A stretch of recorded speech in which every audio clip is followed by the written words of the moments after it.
Hey there, kids. This is chapter 32 of the Oddmire, Book 1, The Changeling. Annie held tight to Cole's hand as they approached the enormous orb together. Cole reached out a finger to touch it. Hard as iron. That is, and cold as ice. It is a complete dome, the Queen announced, walking the perimeter.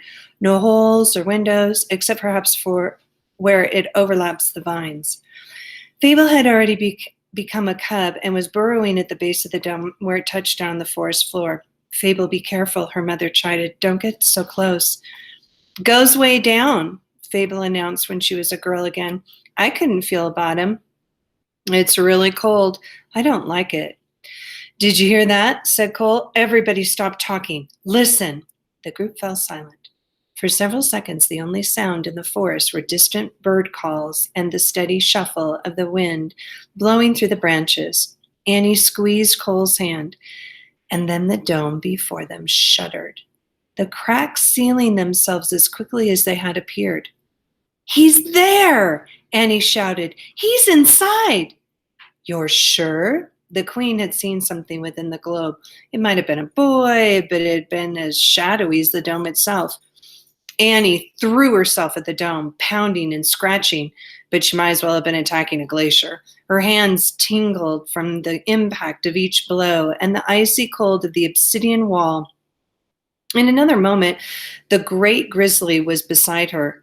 She felt heat radiating off the Queen's flank as the bear reared up and raked the dome with her massive paws. Not a mark remained. Ugh, it's no good, Annie cried. It won't budge. She kicked the wall, and the impact only sent a shudder of pain up her leg. No, look, said Cole. Something's happening. You're doing it. Annie stepped back. I don't think we did that. Above them, the inky surface was swirling and rippling angrily. Back away, kids. Before any of them could move, the entire dome burst like an enormous bubble. Shreds of shadow fell to earth like freshly shed snakeskins. Where the ghostly coils touched the ground, the grass turned to ash. Within the perimeter of dead earth stood two figures, each covered in a matching fabric of darkness.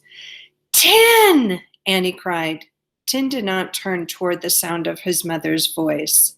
The shadows that had hung above his head were now dangling off him, clinging like a tattered, wet sheet. The thing had traded Tin's high-domed prison for a suffocating funeral shroud. Tin struggled, his hands reaching and grasping blindly, but the blanket of blackness completely enclosed him. Let him go, Annie shouted. The heck it is, Fable launched herself forward. Like heck it is, Fable launched herself forward. The thing made the faintest motion with one hand, and the fallen strips of shadow littering the earth took on a new life, swelling and coiling as they became living vines once more. The nearest cord snatched Fable off the ground mid-step and hung her kicking and struggling in the chilly air. The Bear Queen was at her daughter's side in an instant, snarling as her talons tore at the reborn briars. A voice echoed across the forest. The bear bellowed with rage. Annie had already jumped into the mess, ducking, dodging, slithering vines as she tried to make her way closer to Tin. Cole pulled the penknife from his pocket and darted after her. But the thorns caught him by the feet and pitched him forward onto his hands and knees. The knife bounced away across the charred earth. Mom! Annie froze, turning back to Cole. In her moment of distraction, the vines caught her around the waist, pinning her halfway between her sons, and the voice laughed darkly. Cole bit his lip, shifting from one foot to the other at the edge of the circle. The children were all caught. The woman had buried herself in the nest of thorns, and even the bear, for all its terrible strength, was scarcely able to keep itself free from the vines, let alone rescue anyone. What good could Cole possibly do? In the corner of his vision, a tiny, flickering light appeared. He paid it no attention until it was joined by another and another. Finally, Cole tore his eyes from the vines and looked up.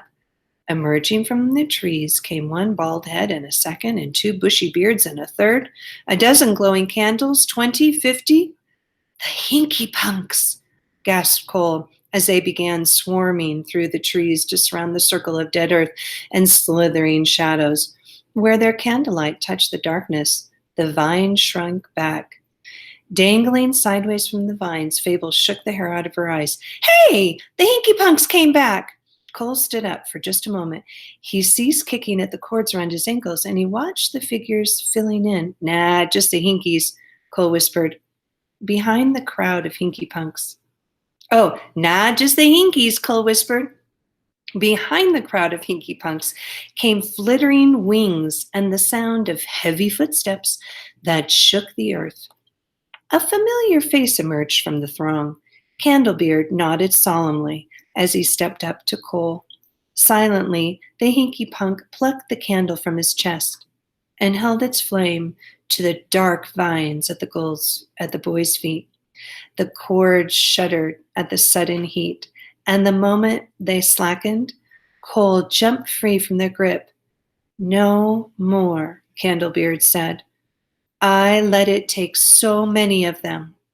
I will not let it take another. Not one more hinky punk, nor human, nor goblin, nor bird, nor beast. No more.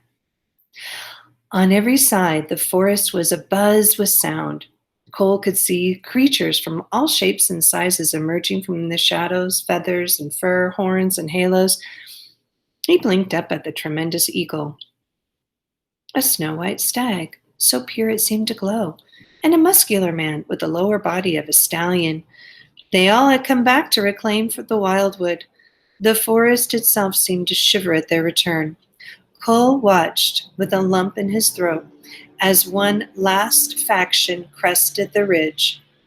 Chief Nud and the rest of the goblin horde clambered over the rise like a tidal wave, every one of them dressed for war.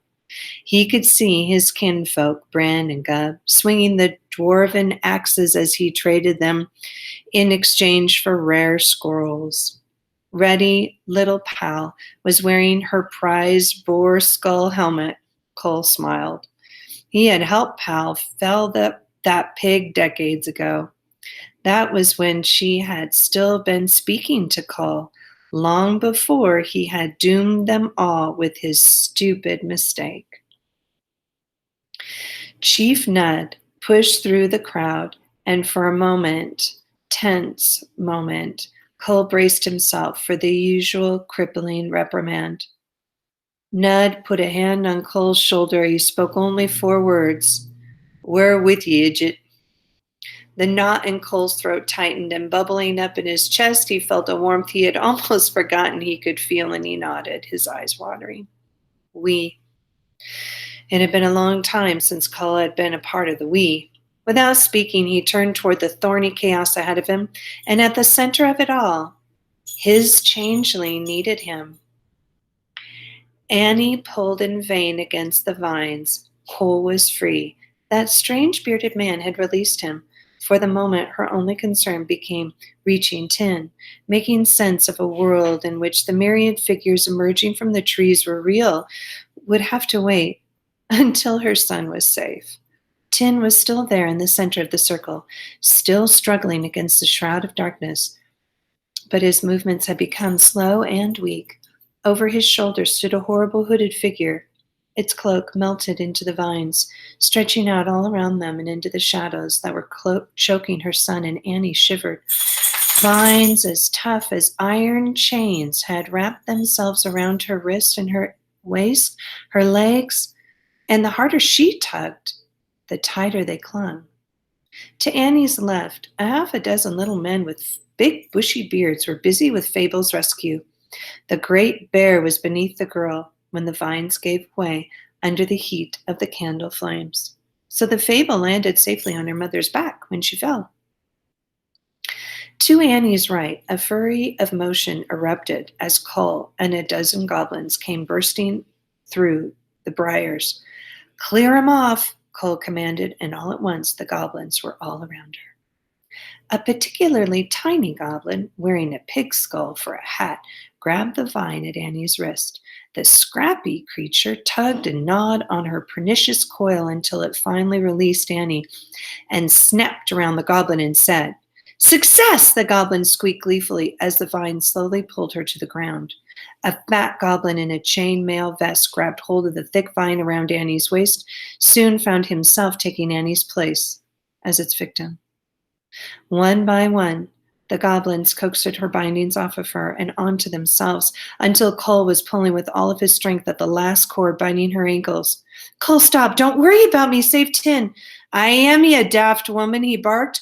The cord finally jerked loose and he fell over backward into the mess. "Go!" he hollered. Free at last, Annie raced toward Tin. All around rang the yells, the whoops, the snarls, the countless strange creatures banding together to fight the bramble. But as she reached the center of the circle, all sound ceased. A cushion of absolute silence met her as she knelt before her son. The thing's voice boomed. The creature hovering just behind Tin was in the shape of a man, near enough, but it did not move like a man. It sagged and swayed like an understuffed scarecrow. Annie ignored the wretched creature and reached a hand out to Tin's face to pull the shadows off him. The shroud was not a single sheet, but a patchwork of ragged slices of darkness that melted together like thick molasses. And they were so cold they burned Annie's skin, solid and smoky and liquid all at once. They slid through her grasp, clinging to her fingers and closing back over the boy's face as quickly as she could pull them away. Annie abandoned her efforts to pull the darkness away and threw her arms around Tin's neck instead. It was like holding packed snow in the shape of a boy. But she did not let go. Tears welled in her eyes. She thought about winter nights, tiptoeing into the boys' room to pull the covers up over to their chins so that they would be safe and warm. Tin had stopped moving. Annie held her son tight. Hot tears rolled down her cheeks. Where they touched the shroud of darkness, the shadows began to melt away. The thing commanded. Annie felt a tremble beneath her fingers, no stronger at first than a fluttering moth's wings, but growing. She looked down to see a head emerging from the shadows. Beneath the shroud, Tin's face was gray-green.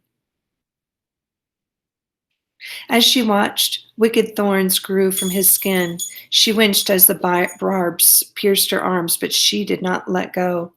Tin lifted his chin, his eyes unfocused with confusion. "Mom," he breathed at last, and then he saw his own reflection in his mother's eyes. "I don't know how to control it," he whispered plaintively. Annie nodded and held him. "It's okay, Tin." He could have been made out of fire, and she would not have let him go. "I've got you." "I'm not," his voice caught in his throat, each word crumbling like brittle straws. "I'm not your real boy. It's Cole. It's always been Cole." "Of course you're my real boy." Annie squeezed tighter still, closing her eyes against the pain of stabbing thorns and the burning cold. "And you will always be my boy." Slowly, the cold ebbed, the barbs dulled, and Annie felt shaking hands hugging her back. She rocked Tin in her arms until he finally stopped shivering, and when she bent to kiss his forehead, it was the dirty pink forehead she had kissed countless times in the past 13 years. Footsteps pounded behind them. They both looked up in time to see Cole pelting across the charred ground. He nearly knocked them over as he joined the embrace, tears and laughter mixing as they pressed together in that brief giddy moment that hung in the eye of the storm. The cold fell away completely. "See, hugging is not the sort of thing I'm good at," Cole said from behind them. "Wouldn't have even had the thought of it.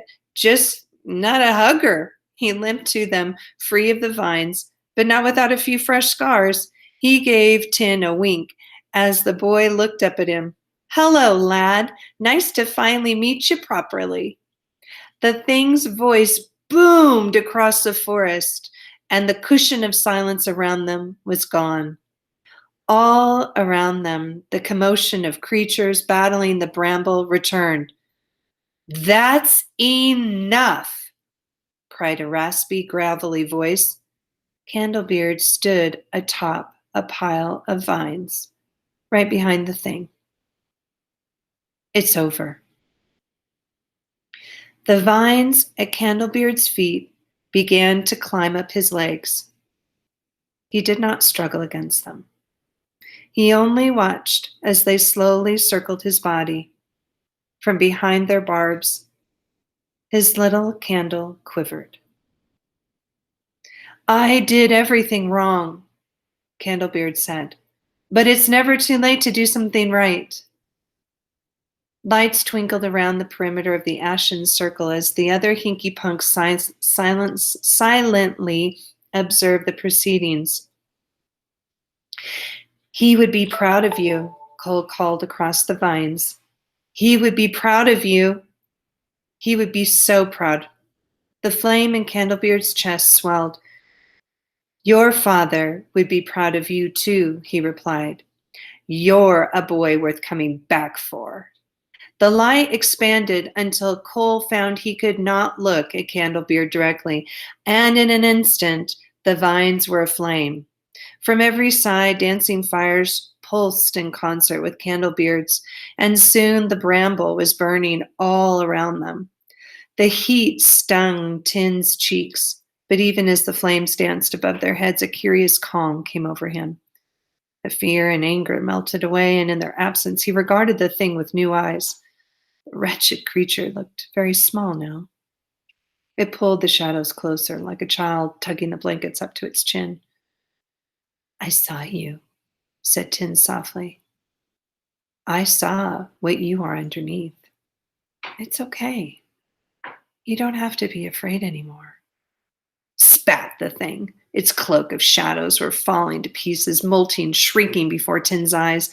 The thing which had once loomed over Tin was no larger than a stray dog now, getting smaller. It's frantically pulling more shadows towards itself, and as it did so, the few unburnt vines around the clearing sagged and crumpled. It boomed.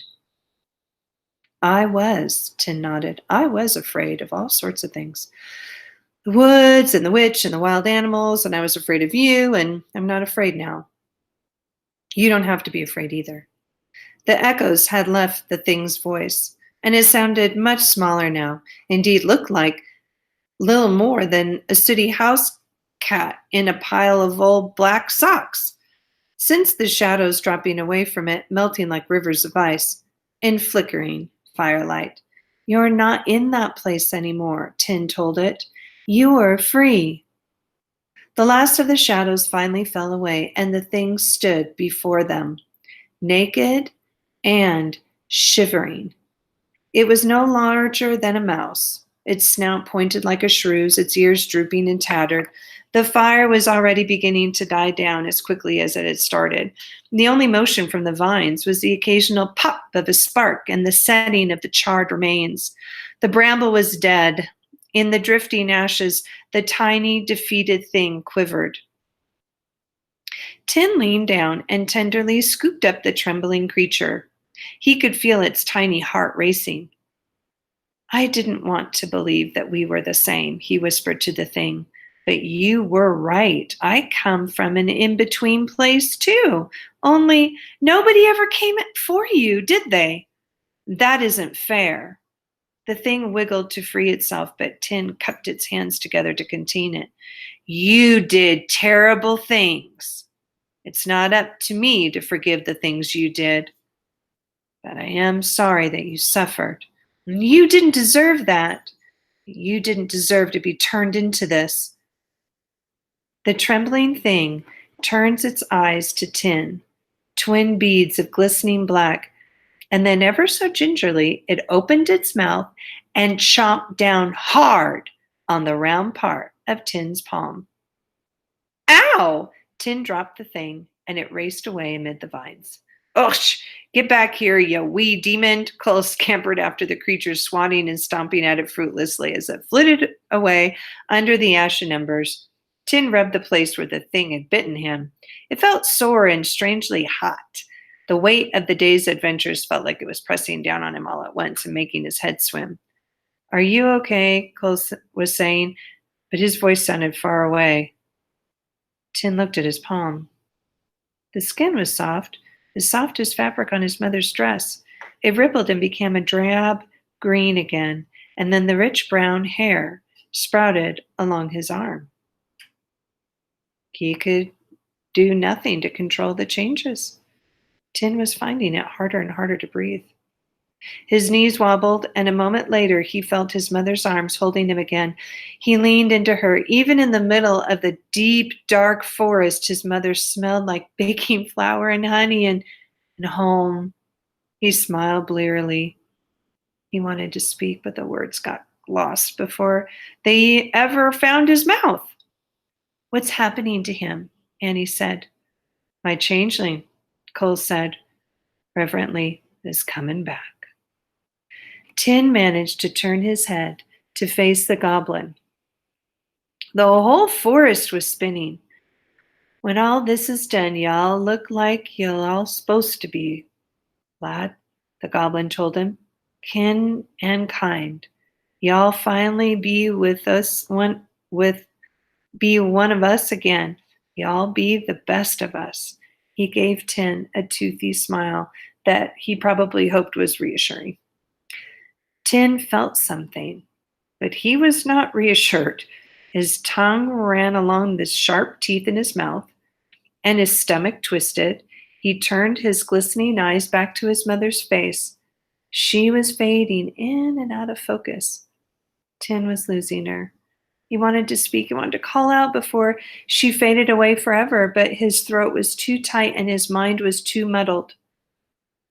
His mother spoke one word just before the world faded away. It was only one word, but it was a word Tin needed to hear. His muscles relaxed, and his mother held him limp in her arms. Always, she repeated, always, always, always. And that is the end of chapter 32. Whew! And this is what 33 looks like.